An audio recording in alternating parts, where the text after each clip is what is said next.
Modern socio-political problems constitute the main trend of recent years. There were many protests, riots, and rebellions over the recent decade. These events shared one and the same trait: attempt to establish true liberal democracy in countries around the world. Winston Churchill once said, "Indeed, it has been said that democracy is the worst form of government except for all those other forms that have been tried from time to time. However, is it true that democracy should be everywhere?" I'm Sergey Kashirov, a student from Petersu, and today I'm going to advocate for a completely opposite case.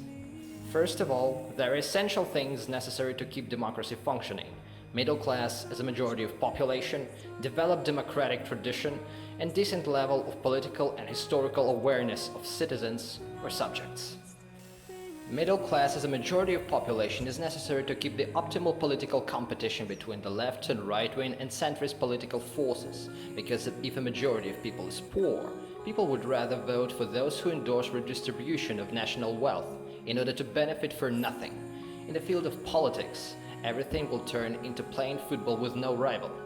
It's nothing more than just proposing more and more radical left way of development. We all know how it began and how it came to end. So, establishing democracy in poor countries is a very bad idea, especially in Russia. Another underwater stone in the way of building democracy is a democratic tradition. As we know, these traditions were developing for centuries, and at the end, they turned into working democratic institutions. It happened in the USA, in the UK, in some other European states, which are considered the flagships of democracy nowadays. Russia had a chance to develop this tradition as well. However, with communists taking power, this opportunity was severed. Main problem of non-European democracies is a lack of democratic tradition.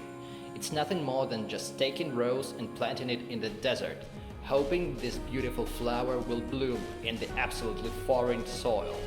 In order to develop a democratic tradition, people have to carefully analyze their culture and society in order to understand where the reforms are needed.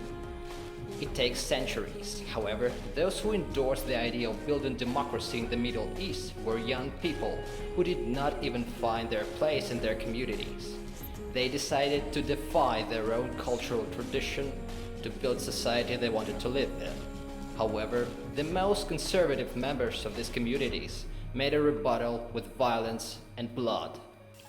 The more revolutionary idea one presents, the stronger resistance it gets from the conservative majority, and the outcomes of Arab Spring still do a great harm to the Europe. And finally, the main aspect that even modern developed democracies are short on nowadays is political and historical awareness. Traditions and memory of the past have always been something the ancestors gave to their descendants with their will to continue this process, which is why we have the history of our countries and cultural traditions. However, the scourge came to the US and Europe not long ago, in the face of Marxist, neo-Marxist, feminist and social justice warriors who grew in power and took over the places in education.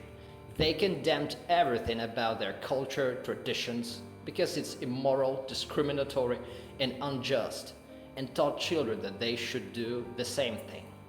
And now these practices give a twisted fruit in the face of many young men who hate their own kind, history and traditions, who think it must be rejected and dismantled. The problem is not that they committed terrorist attacks. No, the problem is that they have a right to elect and to be elected thanks to the universal suffrage. Such situation can kill democracy completely, even despite having already mentioned things, and turn into autocracy, which is happening right now. Now that the barriers have fallen, Plato's words condemning democracy are becoming true. It's an unjust form of majority ruling. The only solutions to save democracy are abolishing universal suffrage, adopting electoral qualifications with a focus on intellectual aspect of knowing history, government system and political parties' programs for a symbolic fee in order to make the process of voting more responsible on the side of citizens. All in all, I believe you understand now that democracy cannot be afforded by anyone. It's a long and complicated process. However, even achieving first two goals will turn out to be useless if people never appreciate their own history and traditions. Russia's case demonstrates that despite many different forms, it remains theocratic monarchy with a strong authoritarian leader, but why not? Why don't we stop pretending and return monarchy and re-establish nobility in order to resolve the majority of internal policy problems? After all, the main problems of Russia are corruption and lack of economic development. Such things can be resolved without changing the ruling forms. We might take Western technologies and education without adopting democracy. After all, democracy and authoritarianism are not values or anti-values themselves.